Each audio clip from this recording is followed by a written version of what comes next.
नमस्कार। आज हम गेम ऑफ थ्रोन्स सीजन 1 के एपिसोड 3 यानी लॉर्ड स्नो पर थोड़ी गहराई से बात करेंगे। हाँ बिल्कुल। हमारे पास इस एपिसोड पर 2 हिंदी विश्लेषण हैं। और इनके जरिए हम कोशिश करेंगे समझने की कि जो मुख्य किरदार हैं उनकी शुरुआत कैसे होती है, क्या चुनौतियां आती हैं उनके सामने, और कहानी के जो मेन थीम्स हैं वो कैसे उभरते हैं। बिल्कुल, तो चलिए शुरू करते हैं। अच्छा, तो सबसे पहले नेड स्टार्क। वो किंग्स लैंडिंग पहुंच गए हैं और जैसा विश्लेषण बताते हैं, आते ही उन्हें एहसास हो जाता है कि ये जगह विंटरफेल से बिल्कुल अलग है।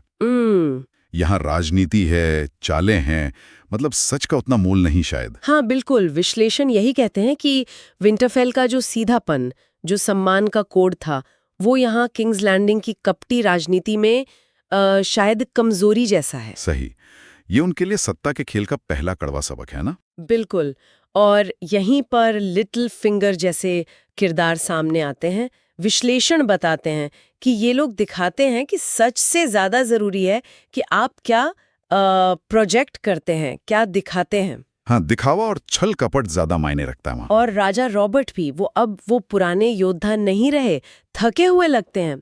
तो यहीं से नेड का जो आदर्शवाद है और किंग्स लैंडिंग की जो असलियत है, उसका टकराव शुरू होता है।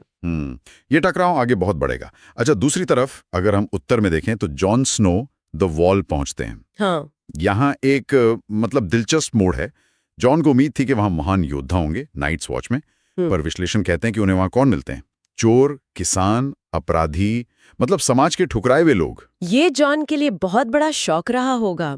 उम्मीद कुछ और थी, मिला कुछ और। हाँ, लेते हैं कि वो खुद को एक सच्चा नाइट्स वॉच सदस्य बनाएंगे। तो ये उनकी अपनी पहचान बनाने की शुरुआत है, अपनी जगह ढूंढने की। हाँ बिल्कुल, अपने सम्मान को नए सिरे से गढ़ने की कोशिश, जो स्थापित आदर्श थे उनसे हटकर। अच्छा, और फिर आर्या स्टार्क हैं जो एकदम अलग ही राह पर हैं।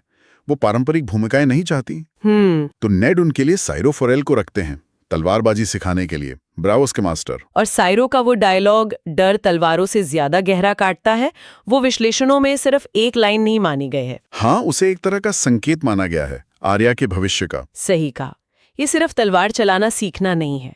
विश्लेषण इसे ऐसे देखते हैं कि ये आर्या की आजादी की लड़ाई की शुरुआत है, अपनी राह बनाने की। वो उन नियमों को चुनौती दे रही हैं जो लड़कियों पर थोपे जाते हैं उस समाज में। बिल्कुल। अच्छा, एक विश्लेषण में सरसी और जॉफरी के एक सीन का भी जिक्र है, जहां सरसी अपने बेटे को सिखा रही हैं कि सत्ता के लिए झूठ बोलना जरूरी है, दिखावा करना सच्चाई से ज्यादा अहम है। हाँ, और ये सीन जॉफरी के कैरेक्टर के लिए बहुत अहम है, ऐसा विश्लेषण मानते हैं। ये दिखाता है कि वो कैसे क्रूर, घमंडी और सत्ता का भूखा बन रहा है।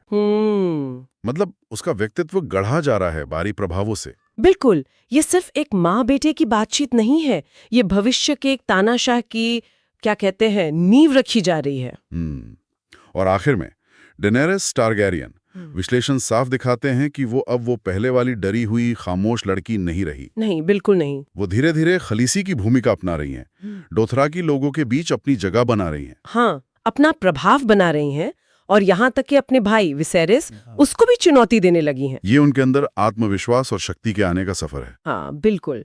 तो संक्षेप में कहें तो जैसा विश्लेषण बताते हैं, ये एपिसोड कई किरदारों के लिए एक तरह से उनकी अपनी अपनी लड़ाई की शुरुआत है। सही। नेड की जंग राजनीति से है, जॉन की अपनी पहचान से, आर्या की अपनी आजादी के लिए, और डेनेरिस की खुद पर यकीन करने की लड़ाई। तो लॉर्ड स्नो सिर्फ कहानी को आगे नहीं बढ़ाता है, ये किरदारों की अंदरूनी यात्राओं को भी एक दिशा देता है। बिल्कुल, राजनीति, पहचान, आजादी, सत्ता का संघर्ष, इन सब के बीज यहाँ बोए जा रहे हैं। हाँ, साफ नजर आते हैं। और सोचने वाली बात यह है, जो विश्लेषणों से भी उभरती है, कि इन किरदारों की ये जो शुरुआती मुश्किलें हैं और जो फैसले वो यहाँ ले रहे हैं, वो आगे चलकर उनके बड़े संघर्षों को और शायद उनकी किस्मत को किस तरह से शक्ल देंगे, ये एक सवाल है जिस पर आगे सोचा जा सकता है। हाँ, ये देखना दिलचस्प होगा कि ये शुरुआती बीज कैसे पेड़